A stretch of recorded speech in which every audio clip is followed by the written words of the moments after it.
आला सरस घाट अपनी खूबसूरती के लिए बहुत प्रचलित है, पर घाट के किनारे कई राज लिए बैठे हैं।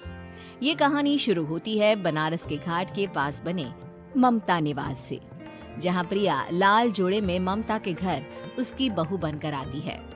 आओ आओ बहू, घर को अपने पैरों से पवित्र करो। ममता घर की दहलीज पार कर ही रही होती है कि अचानक एक बहुत गंदी सी बास पूरे घर में फैल जाती है।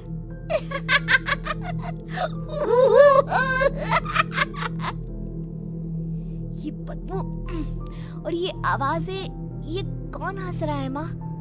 अब ये पड़ोसी ना हमारे थोड़े अलग से है। कहाँ हम शाकाहारी और ये मांस मच्छी खाने वाले। छोड़, तू ध्यान मत दे और गृह प्रवेश कर। और हाँ बहू, अपनी सास की एक बात हमेशा याद रखना, इन पड़ोसियों से तो कभी बात नहीं ना बेटा। हाँ माँ, जो आपकी मर्जी, मैं उनसे बात नहीं करूंगी।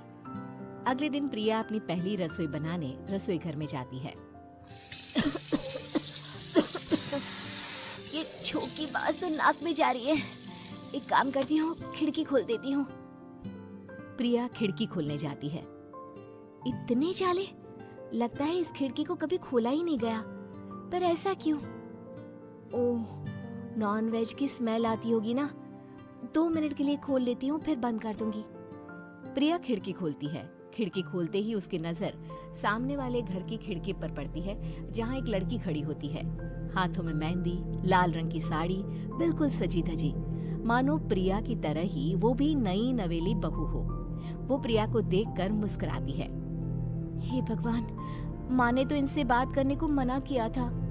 प्रिया फौरन ही खिड़की बंद कर देती है और तवे पर चढ़े रोटी की ओर देखने लगती है, पर वहाँ रोटी न होकर मछली पड़ी होती है। ये क्या? पहली ही रसोई में इतनी बड़ी गलती। हे भगवान, अब मैं क्या करूं? प्रिया बहुत डर जाती है और फौरन रसोई की सफाई करने और फिर सभी के लिए खाना बनाने लग जाती है। जब वो सबको खाना परोसती है, सब तो ठीक है, मैं बेकार में चिंता कर रही थी। हे भगवान, ऐसे ही बस अपनी कृपा बनाए रखना। रात के वक्त जब सब सो रहे होते हैं, तब प्रिया को पायल की आवाज सुनाई देती है, जिससे उसकी आंख खुल जाती है। ये पायल की आवाज कहाँ से आ रही है? प्रिया उठकर उस आवाज के पीछे छत की सीढ़ियों तक जाती है। तभी उसे बच्चे के रोने की आवाज आती है। प्रिया छत पर जाती है तो क्या देखती है? वही लाल साड़ी वाली लड़की अपनी गोद में एक नवजात बच्चे को घुमा घुमा कर सुला रही है। तभी प्रिया की नजर उसके पेट पर पड़ती है। ओह गॉड, ये तो प्रेग्नेंट भी है। सुनिए, बच्चा संभाल लेंगे। स्नेहा की गोद से बच्चा हाथ मारकर प्रिया की गोद में आने को छटपटाने लगता है। दोनों घर अगल बगल में बने होने के कारण प्रिया उस बच्चे को गोद में ले लेती है। प्रिया के पास आते ही वो सो जाता है। बच्चे का वो स्पर्श रात भर प्रिया भूल नहीं पाती और अगली सुबह वो छत पर कपड़े सुखा रही होती है। तभी उसे एक औरत इशारा करके बुलाती है। स्नेहा कह रही थी बाबू तुम्हारी गोद में आते ही सो गया। मैं गौरी, स्नेहा की माँ हूँ। बहू, घर आना, बाबू को खिला भी लेना। शाम को जब घर पर कोई नहीं रहता, बच्चे से मिलने के लिए प्रिया छिपकर अपनी पड़ोसन के घर चली जाती है और कुछ देर बच्चे को खिलाकर वापस लौट आती है। इसके कुछ दिन बाद ही प्रिया को पता चलता है कि वो माँ बनने वाली है। ममता की खुशी का ठिकाना नहीं रहता।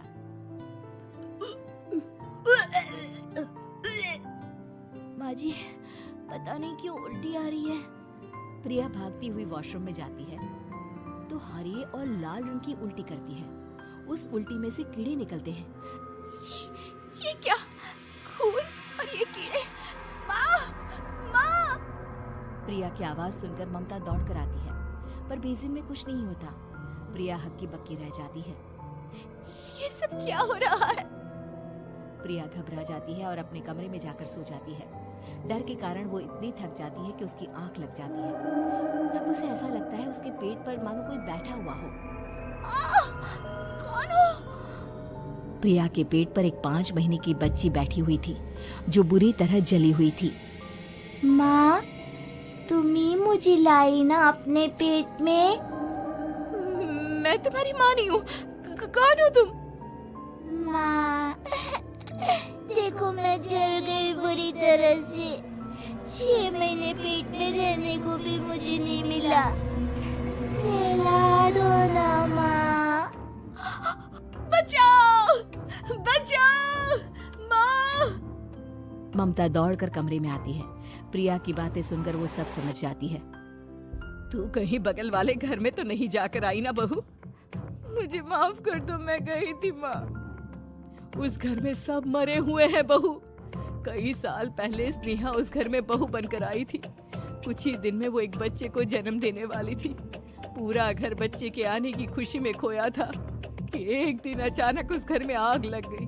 सब बुरी तरह जलकर मर गए। गौरी आज भी दादी बनने का इंतजार कर रही है और इसीलिए स्नेहा ने अपना अजन्मा बच्चा तुम्हारी कोख में डाल दिया। दादी। माँ, स्नेहा की गोद में यही बच्चा था। ये बच्चा कौन है फिर? तेरी मौत है। तेरी भी दादी। जिस चीज का ममता को डर था वही हो गया। ममता निवास के ऊपर मौत ने चादर बिछा दी थी। प्रिया का पेट ऐसे बढ़ जाता है मानो 9 महीने का हो।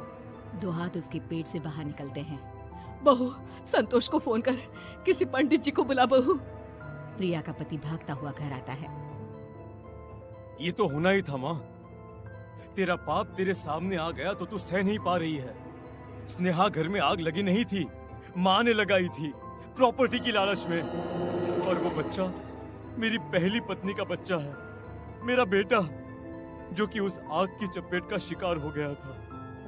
मैंने तुमसे ये सब माँ के कहने पर छुपाया था। मुझे माफ कर दो प्रिया। तुम अगर चाहो तो यहाँ से जा सकती हो। मैं तुम्हें किसी भी बंधन में रखना नहीं चाहता। मेरी शादी हुई है आपसे, मैं आपको छोड़ नहीं सकती, पर उससे पहले हमें स्नेहा, उसकी माँ और बच्चे की आत्मा की शांति करवानी होगी। संतोष और ममता गौरी के घर जाते हैं। अंदर सब कुछ जला हुआ होता है। जमीन पर जली हुई लाशें बिखरी हुई थी। ममता रो रो कर अपने करने की माफी गौरी से मांगती है। प्रिया स्नेहा के घर वालों का अंतिम संस्कार करवा देती है और ममता निवास फिर से आत्माओं के साए से मुक्त हो जाता है।